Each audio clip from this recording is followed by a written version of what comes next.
할렐루야! 오늘도 주님과 동행하는 행복한 하루 되시길 축복합니다. 오늘 큐티 본문은 갈라디아서 4장 21절에서 31절 말씀입니다.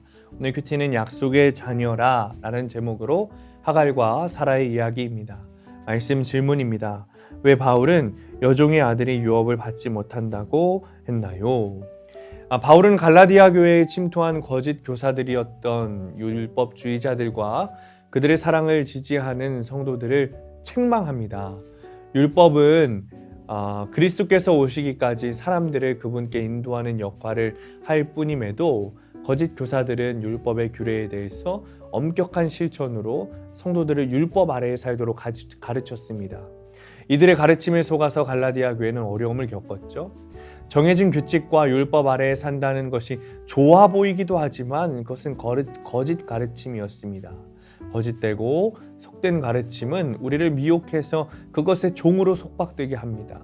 자유하지 못하게 하는 거죠. 그러므로 성도는 거짓 교훈과 이단 사상을 분별하고자 공동체에서 그리스도의 복음을 배우고 나누면서 진리 안에 거해야 합니다. 바울은 하갈과 사라 그리고 이스마엘과 이삭을 비유로 율법과 복음에 대해서 이야기하고 있습니다.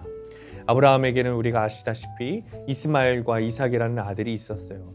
사라의 몸종이었던 하갈에게서 태어난 이스마엘은 한마디로 종이었습니다. 반면 이삭은 사라에게서 태어난 하나님의 약속의 증표였죠. 사라는 약속이 주어진 자유자이었기 때문에 아들 이삭 또한 자유자였습니다. 육체의 자손은 율법의 행위에 얽매여 율법주의의 종노릇합니다. 하지만 약속의 자손은 그리스도를 믿고 죄사함을 받아 복음 안에서 참 자유를 누리게 되는 것이죠. 26절입니다. 오직 위에 있는 예루살렘은 자유자니 곧 우리 어머니라. 25절과 26절에 예루살렘에 대해서 이야기하는데 땅에 있는 예루살렘은 율법을, 하늘에 있는 예루살렘은 자유한 예수 그리스도의 복음을 의미합니다. 우리는 하늘의 예루살렘을 선택해서 자유를 얻어야 합니다. 우리에게 주어진 그것이 하나님의 약속입니다.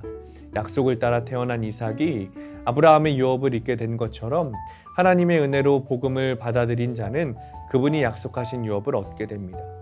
이스마엘은 하나님의 약속을 기다리지 못한 사라가 그녀의 몸종 하갈에게서 얻은 자녀였어요. 이스마엘은 자신이 장자라고 생각했죠. 그래서 약속의 자녀인 이삭을 막 박해한 거예요. 그러자 사라는 아브라함에게 하갈과 이스마엘을 내쫓아라 라고 말합니다.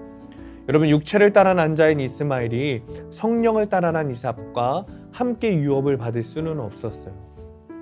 육체의 욕심과 율법주의를 따라 살면 하나님이 약속하신 유업을 얻지 못하는 겁니다. 약속의 말씀을 믿고 예수 그리스도를 따를 때 우리는 고난을 받기도 합니다. 하지만 이 믿음의 시련을 통과하면서 하나님의 언약 백성으로 살아가게 되는 겁니다. 적용 질문입니다. 거짓 교훈에 속지 않고 늘 말씀을 묵상하여 교회 공동체에서 삶을 나누고 있습니까? 내 안에 내쫓아야 할 육체를 따라 난 욕심은 무엇입니까? 여러분, 포인트, 약속의 말씀을 믿어야 합니다. 거짓된 속삭임에 속지 말아야 합니다. 주님의 복음을 듣고도 거짓 교훈에 속아 율법을 따를 수 있습니다. 육체의 자녀로 종노릇하는 것이 아니라 여러분 복음 안에서 자유자로 사시기를 바랍니다. 약속의 말씀을 믿고 주님이 주신 천국 백성의 삶을 사시게 되시기를 축복합니다. 기도하겠습니다. 주님께서 우리에게 주신 약속의 말씀을 믿습니다. 거짓 교사들에게 속아서 세상의 가치관과 율법주의에 얽매여 종으로 사는 것이 아니라 우리에게 주신 하나님의 약속, 그 말씀을 따라 살며 주님의 아들로, 주님의 자녀로 살아가는 축복이 오늘 하루에도 있게 하여 주옵소서. 예수님의 이름으로 기도합니다. 아멘.